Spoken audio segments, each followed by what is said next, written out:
As we reported a moment ago, President Trump is pushing for American access to Ukraine's wealth of valuable minerals as part of a deal to end the war with Russia.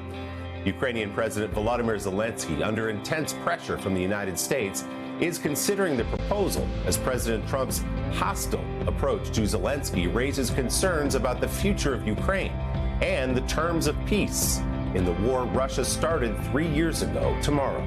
NBC News chief foreign correspondent Richard Engel has our Sunday focus. 3 years ago, Russian President Vladimir Putin ordered his troops to invade Ukraine. We were here as columns of Russian tanks streamed across the border, capturing Ukrainian cities on their way to the capital, Kyiv. Russia is picking off Ukraine's military facilities one after another, but Ukrainian troops are fighting back. Putin said his goal was to overthrow President Zelenskyy, who saw his country's future with the United States and Europe instead of Russia. Putin claimed Zelenskyy, who's Jewish, was actually a dangerous American-backed Nazi. Russia cannot feel safe, develop, and exist with a constant threat emanating from the territory of modern Ukraine, Putin said. So it was a shock to Ukrainians when President Trump this week, adopting the role of peacemaker, blamed Zelenskyy for starting the war. You should have never started it. You could have made a deal. And beyond rewriting history, Trump opened peace talks in Saudi Arabia with the Russian side. Ukraine wasn't invited. Russia occupies 20% of Ukraine's territory. Trump officials have suggested Putin may be allowed to keep it. At a school in Kharkiv built with USAID funding that President Trump also just cut, teachers and staff wonder why Trump seems to be favoring Putin. Ludmila Ivanova is a math teacher. What do you make about the things that President Trump is saying and doing about Ukraine? It is very sad because we feel we have lost a partner and a friend, and we hope that soon President Trump will change his position, she said. A few miles away, troops manning the front lines see ominous signs. Out here in eastern Ukraine, the fighting is relentless, with Russian drone and missile attacks coming almost constantly, especially when the weather is clear like today.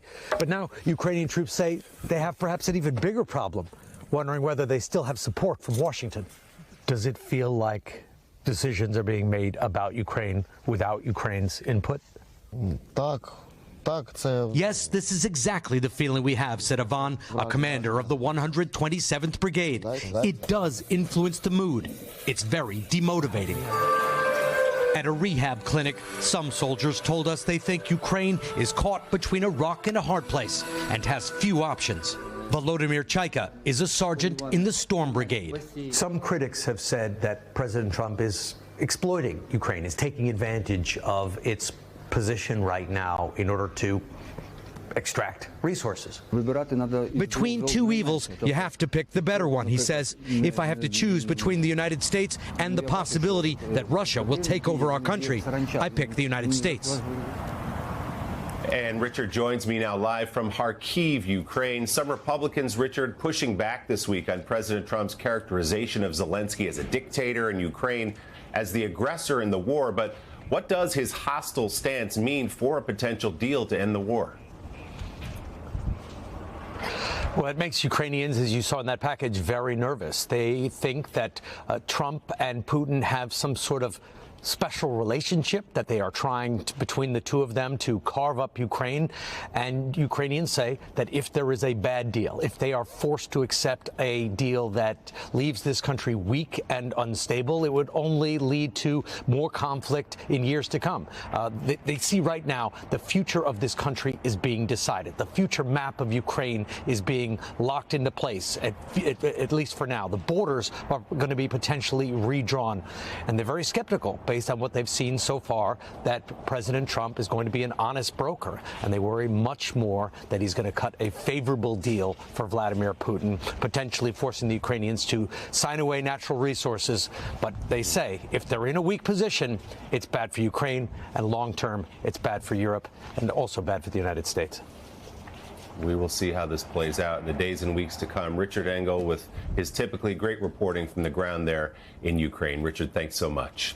Hey, thanks for watching. And don't forget, you can catch the Today Show every morning on NBC or take Today when you're on the go. Just follow the Today podcast on Apple Podcasts, Spotify, or wherever you listen.